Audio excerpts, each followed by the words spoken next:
तो इस पे पार्टी कोई गौर करती है कि दूसरे जो लीडर्स हैं उनको भी अकोमोडेट करें किसी जगह? देखें, उन्होंने जो अपनी हायरार्की मेरा ख्याल है बना ली है वक्त के साथ साथ। एक तो ये है कि ये इनमें ये अब लोगों को छोड़ देना चाहिए कि ये अलग हो जाएंगे या इनके इख्तलाफात हैं, ये वक्त ने साबित किया है कि नहीं, वो आपस में सेटल कर लेते हैं। और जितनी देर तक नवाज़ शरीफ साहब ज़िंदा हैं उन पर सब मुत्तफ़िक हैं। मरीम साहबा तो शायद ख्वाहिशमंद हैं कि उनको चीफ़ मिनिस्टर बनाया जाए, लेकिन ये अगले सेटअप में मुझे मुश्किल नज़र आ रहा है कि अगर नवाज़ शरीफ प्राइम मिनिस्टर बने तो बेटी चीफ मिनिस्टर का बनना मुश्किल होगा।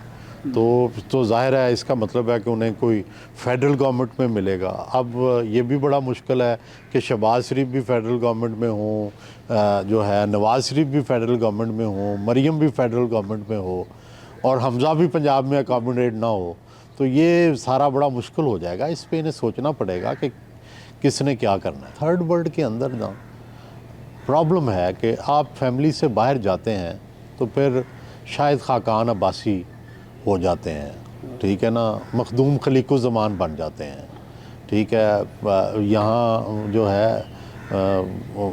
आपको ज़्यादा बागी और कोई ना कोई ऐसी चीज़ हो जाती है कि जिससे आपके और उनके दरमियान इख्तलाफात पैदा हो जाते हैं। तो यहाँ फैमिली वाला ही चलता है। आप देखें पीपल्स पार्टी ने कामयाब तजर्बे किए हैं, कायम अली शाह का किया है, मुराद अली शाह का किया है। क्या वजह है पीपल्स पार्टी क्यों कामयाब हुई इन चीज़ों में? देखिए, पीपल्स पार्टी का जो वर्कर है वो शायद अब लीडरशिप के साथ उसका जो रिलेशनशिप है ना वो बहुत लॉयल्टी का है।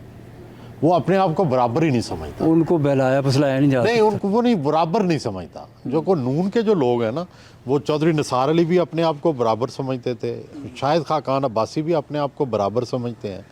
तो इसलिए ये डिफ़िकल्टी जो है ये नून के अंदर आ जाती है। और नून का जो बंदा है जो इलेक्टेबल है वो अपने आप को कम नहीं समझता प्राइम मिनिस्टर से। पंजाब में कोई इनकी वापसी का कोई चांस पीपल्स पार्टी का? तो मेरा ख्याल है कि ये इलेक्शन तो पीटीआई और नून का है।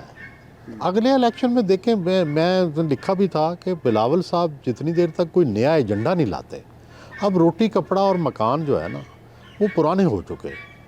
पुराने वोटरों के साथ, पुराने जेलों के साथ अब नहीं चला जा सकता, वो नस्ल ख़त्म हो रही है। तो क्या स्ट्रेटजी पंजाब में? तो फिर ऑब्वियसली मुस्लिम लीग नून और तहरीक इंसाफ जी उनकी सियासत छोटा मोटा कोई डेंट डाल सकें 6-7 सीटों का, 10 सीटों का, इससे ज़्यादा नहीं है।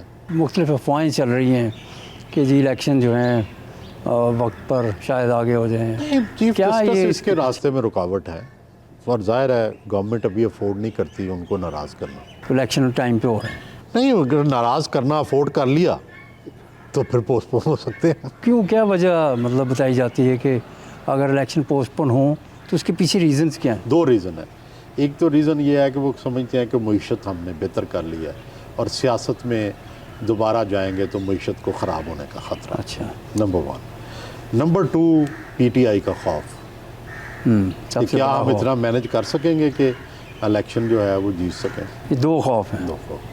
तो जिसकी वजह से इलेक्शन हो चाहते प्रोलॉन्ग हो जाए। नून लीग समझती है कि उन्हें कोई खौफ नहीं पहले तहरीक इंसाफ ये से? तासुर था कि शायद नून मान जाएगी, लेकिन नून ने भी जब गौर किया है तो उन्हें लगा है कि फरवरी से आगे गए तो फिर शायद हमारी बारी भी ना आए, तो इसलिए अब वो चीफ जस्टिस के साथ खड़े हैं। आप कह रहे हैं कि नवाज शरीफ सिर्फ 2 साल के लिए प्राइम मिनिस्टर बनेंगे, फिर शायद शहबाज शरीफ को दे दें। क्या वजह है इसकी? वो समझते हैं कि मैंने बहुत सियासत कर ली, मुझे बस विंडिकेशन चाहिए, मुझे ये जो अपने ऊपर इल्ज़ामात हैं इनको गलत साबित करना है, मुल्क को एक नई सिमत देनी है और फिर बस मैं सरप्रस्त बन के बैठूँगा बस। अगर लेवल प्लेइंग फील्ड मिल जाता है तहरीक इंसाफ को भी, सारी पार्टीज़ को, तो उसके नतीजे क्या हो सकते हैं आपकी नज़र में? देखिए, लेवल प्लेइंग फील्ड मिलना तो नहीं है, लेकिन अगर फ़र्ज़ कर लें, मैं मफरूज़े आपके पे यकीन लगता तो शहरों में तो स्वीप कर जाएगी पीटीआई। चंद रूरल कॉन्स्टिट्यूंसी जहाँ इलेक्टेबल स्ट्रॉन्ग है वहाँ शायद रिज़ल्ट्स मुख्तलिफ हों, लेकिन हालात ये लग रहे हैं कि वो मज़ीद पीटीआई को टाइट करने जा रहे हैं। तो लेकिन अदरवाइज़ तो वो पीटीआई का हमें पता है कि इस वक्त वो मोस्ट पॉपुलर है। तो इस्तेकाम पार्टी कहाँ खड़ी होगी? इस्तेकाम पार्टी को चंद सीटें मिल जाएंगी, उनका भी हिस्सा होगा अगली हुकूमत में।